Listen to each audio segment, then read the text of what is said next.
ఉంటాయి కాబట్టి మృతుల సంఖ్యకు సంబంధించి కావచ్చు, ఎవరెవరు అందులో చనిపోయారన్న దానిపైన ఇంకా ఒక క్లారిటీ రావాల్సి ఉంది కాబట్టి పూర్తి సమాచారం తోటే మీడియా బ్రీఫింగ్ ఉంటుందనేది మాత్రం మనకు కొంత సమాచారం అందుతుంది.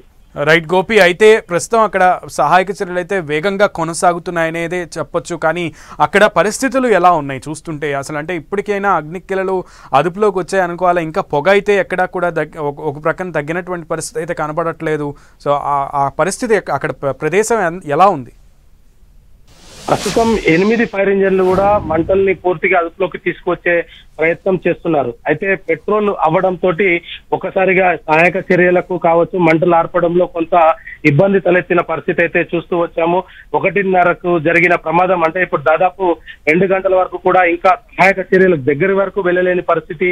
అగ్ని పూర్తిగా ఎగిసి పడుతున్న నేపథ్యంలో 8 ఫైర్ ఇంజన్లతోటి కూడా మంటల్ని అదుపులోకి తీసుకురావడం జరిగింది. అంటే భారీ స్థాయి మంటల్లో నుంచి ఇప్పుడు కొంతగా కంట్రోల్ అవుతూ వస్తుంది. ఇంకా పూర్తిగా మంటల అదుపులోకి వచ్చిన తర్వాతనే అందులో ఉండే ప్రయాణికుల వివరాలు కావచ్చు, మృతుల సంఖ్య కావచ్చు, కొంత అధికారికంగా కూడా వెల్లడే అవకాశాలు అయితే కనపడుతున్నాయి. ఇంకా ఫైర్ ఫైటర్స్ అయితే ఈ యొక్క ఆపరేషన్ అయితే ఇంకా కొనసాగిస్తున్నారు.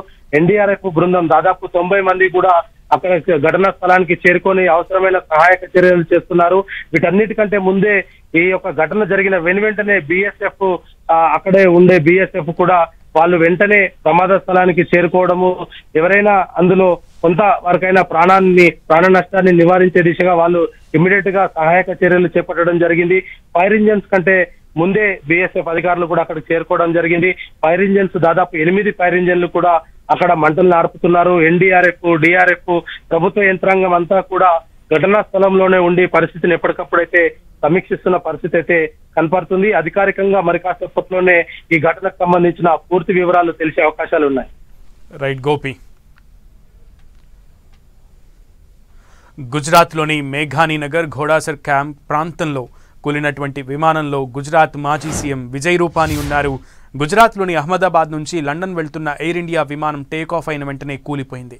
విమానంలో సిబ్బందితో సహా 242 మంది ప్రయాణికులు ఉన్నారు.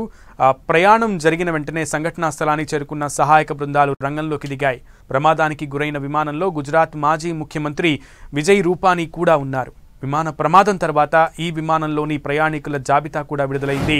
ఎయిర్ ఇండియా ప్రమాదానికి గురైన విమానంలో మొత్తం 230 మంది ప్రయాణికులు ఉన్నారు. ఈ విమానంలోని ప్రయాణికుల జాబితాలో గుజరాత్ మాజీ ముఖ్యమంత్రి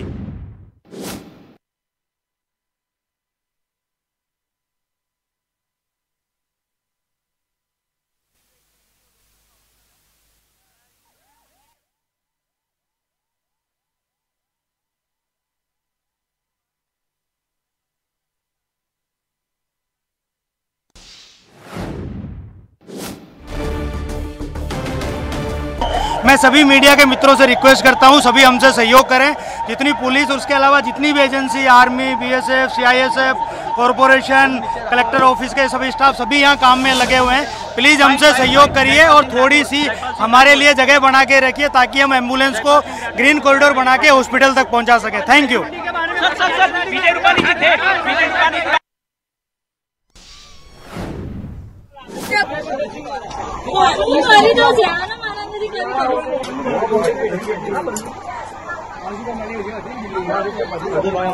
अहमदाबाद गाड़ी नगर कोर्ट में प्लेन फटा गया।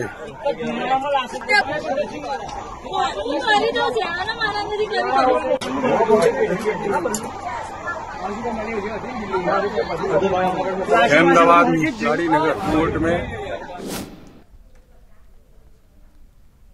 జాబితాలో గుజరాత్ మాజీ ముఖ్యమంత్రి విజయ్ రూపానీ పేరు కూడా ఉంది. ఆయన 12వ స్థానంలో ఉంది. అతని సీట్ నెంబర్ 20. ఇక ప్రమాద గురించి హోంమంత్రి అమిత్ షా గుజరాత్ ముఖ్యమంత్రి భూపేంద్ర పటేల్తో ఫోన్లో మాట్లాడారు. సహాయక చర్యల కోసం 7 నుంచి 8 అగ్నిమాపక వాహనాలు సంఘటనా స్థలానికి చేరుకున్నాయి. జాతీయ విపత్తు నివారణ దళం, ఎన్డీఆర్ఎఫ్ బృందాలు కూడా సంఘటనా స్థలానికి చేరుకుని సహాయక చర్యలు ప్రారంభించాయి. అహ్మదాబాద్లోని అన్ని ఆసుపత్రులను అప్రమత్తం చేశారు. క్షతగాత్రులను మెరుగైన వైద్యం అందించాలని సర్కార్ ఆదేశించింది. ఉన్నటువంటి చుట్టుప్రక్కల ఉన్నటువంటి అన్ని హాస్పిటల్స్కి ఆదేశాలు వెళ్ళాయి. అంటే క్షతగాత్రులు ఎవరైనా సరే మీ ఆయా హాస్పిటల్కి వస్తే వాళ్ళని కాపాడేటువంటి ప్రయత్నం చేయాలి, ఎటువంటి రెండవ ఆలోచన లేకుండా అంటూ కూడా ప్రభుత్వం ఆదేశాలు జారీ చేసింది. సహాయక చర్యలు అయితే వేగంగా కొనసాగుతున్నాయి. గుజరాత్ అహ్మదాబాద్ ఎయిర్పోర్ట్ నుంచి యూటీసీ టైమింగ్ ప్రకారం ఉదయం 8 గంటలకు ఎయిర్ ఇండియా విమానం బయలుదేరింది.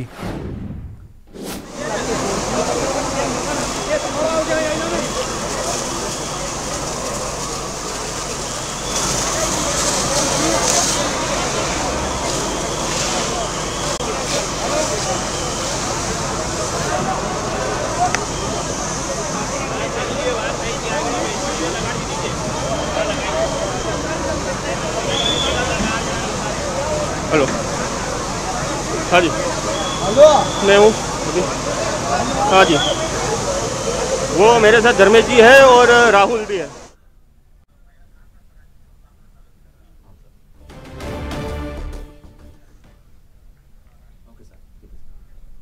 धर्मेश जी ने सर्वर दिया था।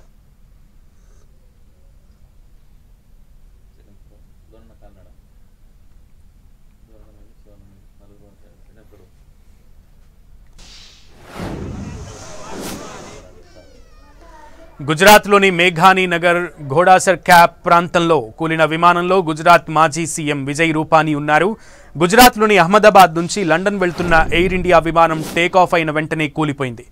విమానంలో సిబ్బందితో సహా 242 మంది ఉన్నారు. ప్రమాదం జరిగిన వెంటనే సంఘటనా స్థలానికి చేరుకున్న సహాయక బృందాలు రంగంలోకి దిగాయి. ప్రమాదానికి గురైన విమానంలో గుజరాత్ మాజీ ముఖ్యమంత్రి విజయ్ రూపానీ కూడా ఉన్నట్లుగా తెలుస్తోంది. విమాన ప్రమాదం తర్వాత ఈ విమానంలోని ప్రయాణికుల జాబితా కూడా విడుదలైంది. ఎయిర్ ఇండియా ప్రమాదానికి గురైన విమానంలో మొత్తం 230 మంది ప్రయాణికులు ఉన్నారు. ఈ విమానంలోని ప్రయాణికుల జాబితాలో గుజరాత్ మాజీ ముఖ్యమంత్రి విజయ్ రూపానీ పేరు కూడా ఉంది. ప్రయాణికుల జాబితాలో విజయ్ రూపానీ పేరు 12వ స్థానంలో ఉంది. అతని సీట్ నెంబర్ 2D. ప్రమాదం గురించి హోంమంత్రి అమిత్ షా గుజరాత్ ముఖ్యమంత్రి భూపేంద్ర పటేల్తో ఫోన్లో మాట్లాడారు. సహాయక చర్యల కోసం 7 నుంచి 8 అగ్నిమాపక వాహనాలు సంఘటనా స్థలానికి చేరుకున్నాయి. జాతీయ విపత్తు నివారణా దళం NDRF బృందాలు కూడా సంఘటనా స్థలానికి చేరుకుని సహాయక చర్యలు ప్రారంభించాయి. అహ్మదాబాద్లోని అన్ని ఆసుపత్రులను అప్రమత్తం చేశారు. క్షతగాత్రులకు మెరుగైన వైద్యం అందించాలని సర్కార్ ఆదేశాలు జారీ చేసింది.